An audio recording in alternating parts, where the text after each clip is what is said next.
it seems like it's a foregone conclusion, and I don't want to be the negative Nancy in the room because I'm a big Bo believer myself. I think Bo Nix is going to be an absolute dynamite quarterback moving forward for the Denver Broncos.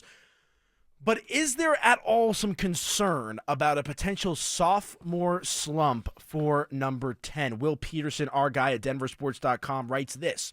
Coming off a campaign in which the former Oregon product threw for 775 yards, 29 touchdowns, and completed 66.3% of his passes, there's zero evidence a slump is in his future. We saw CJ Stroud maybe take a half step back last year. Was still pretty good, but maybe not as explosive as he was in his rookie season. Where's your head at with Bo Nix in regards to sophomore slump? Can he excel? Give me your take. Well, Aniello, I don't want to give all my best stuff right now. It's a 4-hour show, and I don't want to peak too early, okay? Okay. But it feels like one of those times where I have to deliver the goods, okay? Give me the truth. A sophomore slump a lot of times has to do not only with the quarterback itself, what's happening around the quarterback within the team, coaches, players. Let's look at what happened to CJ Stroud last year.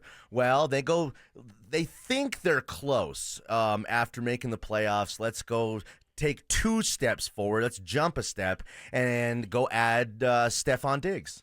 Okay. Well, what happened? Malcontent, kind of a butthole.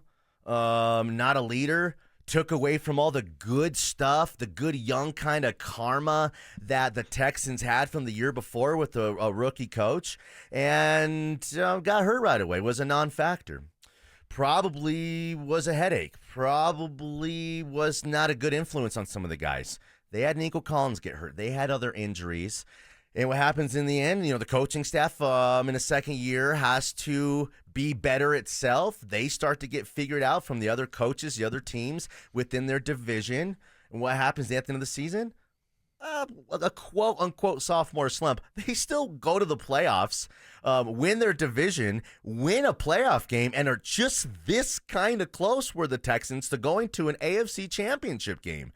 If that's the kind of sophomore slump that the Broncos are going to have, well, sign me up for it, but the Broncos actually have more going for themselves than Aniello. They didn't leverage any future at any position. They don't have a high-paid CeeDee Lamb, Justin Jefferson type of receiver like you want them to have. They're young and talented and ascending and just properly built, and it's like a good young hot brand that they're going to be big in a year or two. Well, and again, I think Sean Payton will be the ultimate equalizer, or neutralizer to that, rather. Excuse me. I think Sean Payton, even if Bo Nix does struggle a little bit, I think Sean Payton's bag of tricks is deep enough that he can drop a play here, a play there to get him out of these funks. And to put it in perspective, it's not like CJ Stroud had a bad year last season, but just compared to his rookie year. His rookie season, he threw 23 touchdown passes. Last year, he threw 20.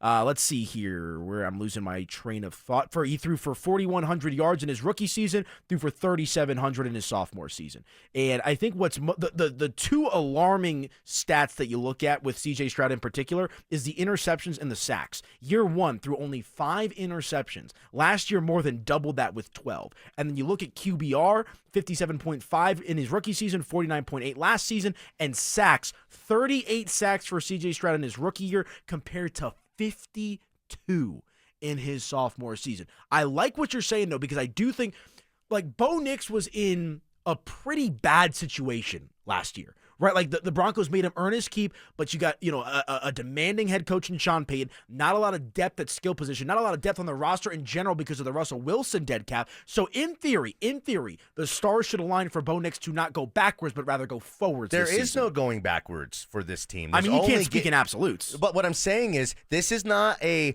young head coach who's just kind of getting it figured out, who caught lightning in a bottle and was kind of fresh and new in the scene, but wasn't sustainable and was going to get figured out by the rest of the league, all these guys who have been doing it forever. Sean Payton is that kind of coach who he doesn't have slumps. He just evolves. Yeah. He uses the pieces he has to produce on any given Sunday against any given kind of team. He's not a one-trick pony. Yeah, Will Peterson in his story at denversports.com adds, if anything, Bo Nix could be a sleeper MVP candidate in year 2 with Payton. If the Broncos can dethrone the Chiefs from the top of the AFC West and win 12 or 13 games, Nix could enter those conversations.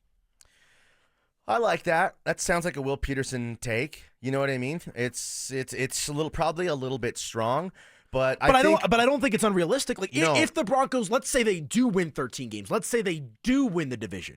But I don't believe that's going to happen, so that's why I can't. But let's play the hypothetical. Let's say if they do.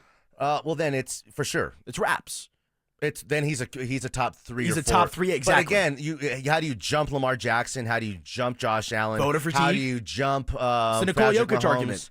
And I don't think there's any voted fatigue on those 3 guys there. I think those 3 guys are going to be trading Lamar's that award won for what the next twice? 2 or 3 or 4 Allen more most years. recent. I don't know. Look, I'm not coming out here and saying it is a hot take Tuesday. I'm not going to come out here and declare Bo Nix will be league MVP this coming football season. But if everything does break the right way, here's what I would say if we want to kind of keep things real and a little bit of perspective.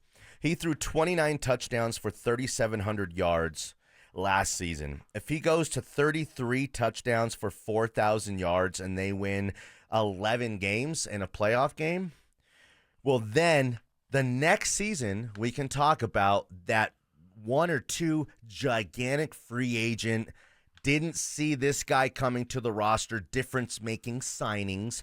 That'd be the time, the proper time, as a part of the ascension to make those kind of moves. So, young and talented, there's just getting better. This team's just going to get better. The floor has been risen so much higher than it was a year ago. yeah, and this is the first time in like a half decade plus that Bo Nix has the same head coach and same offensive coordinator going into his second season.